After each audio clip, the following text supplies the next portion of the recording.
Hi guys, Rob from Rob's Model Cars, and yes, we're back again with another model review. Now I've already reviewed the Kyosho high-end Ferrari F40, and I was very impressed with that model, so I wanted to add an old school classic to the collection, and this is also made by Kyosho, and this is also their high-end resin series.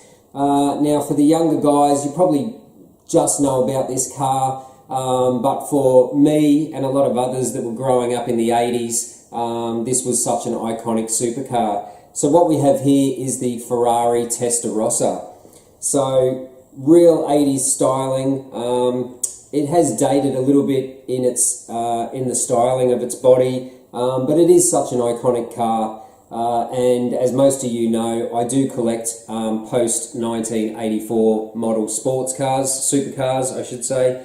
And for me, I had a poster of this on my wall as a child, so really wanted to add this one to the collection. Again, Kyosho has done a really good job of this model. Quality is really high, and the details are very accurate as well. So we'll get this out onto the turntable, have a closer look at this new Kyosho Ferrari Testarossa. And here we have it, the 80s icon that is the Ferrari Testarossa. Now, a lot of you younger guys probably don't know too much about the Testarossa, but it was a flat 12-cylinder, probably made iconic by the TV series Miami Vice, where one of the detectives drove around a white version of this car. But a lot of rock stars in the 1980s were driving Ferrari Testarossas, and it is an iconic car in Ferrari's lineup and history. So I used to have a Hot Wheels Elite model of the Ferrari Testarossa quite a few years ago. It was quite a crude model, I felt, so I sold it on, and I haven't had a Testarossa in my collection since then. But after I bought the Kyosho Ferrari F40, I was really impressed with that model. I think they did a fantastic job on it. And then when I did a bit more research and found out that they made this Ferrari Testarossa as well, I definitely wanted to add it to the collection.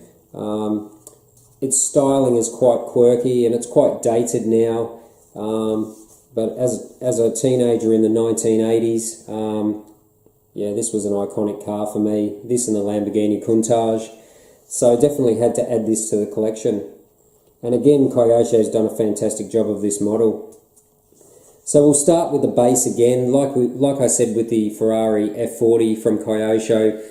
The base is quite cheap looking. They really could have done a better job on that. It does have a nice little Ferrari Testarossa photo etch nameplate here.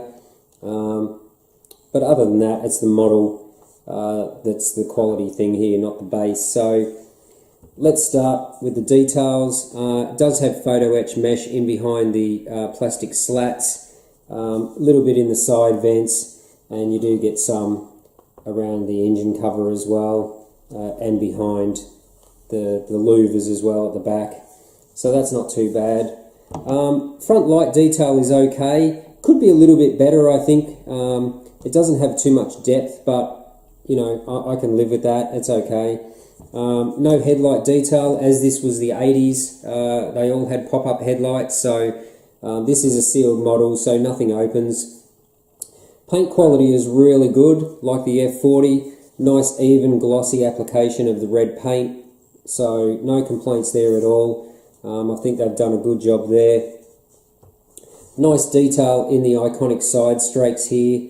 These are nice and crisp, and also in the rear of the car also. You've got your tail lights hidden in behind these horizontal black slats.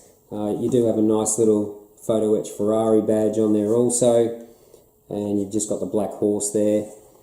Testarossa number plate and okay detail on the exhaust outlets also. Now the wheels, typical 80s style Ferrari wheels, just the star shape, nice little Ferrari decal in there. Very plain brake rotors and calipers in behind there, but that is true to the real car. Didn't have massive cross-drilled brakes back then, so that's pretty typical. and the windows are nice and clear as well, so a really nice crystal clear plastic used on the windows, front and rear and side. Nice delicate little windscreen wipers. These are photo etched metal, so they're quite delicate. They look really good, and they've done a good job on the side mirrors also. So overall, I think Kyosho has done a really good job. Obviously no interior engine detail to see, but you do have the continuation of all the black slats here, and you have some little faux mesh down the sides here of the engine cover also. So I'm pretty happy with this one. You know, the Ferrari Testarossa is not everyone's cup of tea for supercars, and if you compare it nowadays to a modern Pagani or Koenigsegg, it just doesn't look very good at all. But for those of you that have grown up through Ferrari's history of supercars, you'll feel my love for this model. The Testarossa is definitely a childhood dream when living in the 80s. Now the interior is beautiful on this model. Dashboard is quite plain, but that is replicated by the real car. And the interior is sort of a creamer colour, leather replicated. Great job on that. All the seats, the floors, centre console, the bulkhead. Really good job. Even got the luggage straps in behind the front seats if you wanted to go away on a trip. So kudos to Kyosho for doing a really good job on this model. So happy to have this one in the collection. So that's it for today's review of the Kyosho high-end resin Ferrari Testarossa. If you haven't subscribed to the channel already, please do. Don't forget to smash the like button, and don't forget to click that bell notification also so you don't miss any of the new videos. So that's it for today's review. Stay tuned for more videos coming out in the next day or so, and thanks for watching Rob's Model Cars.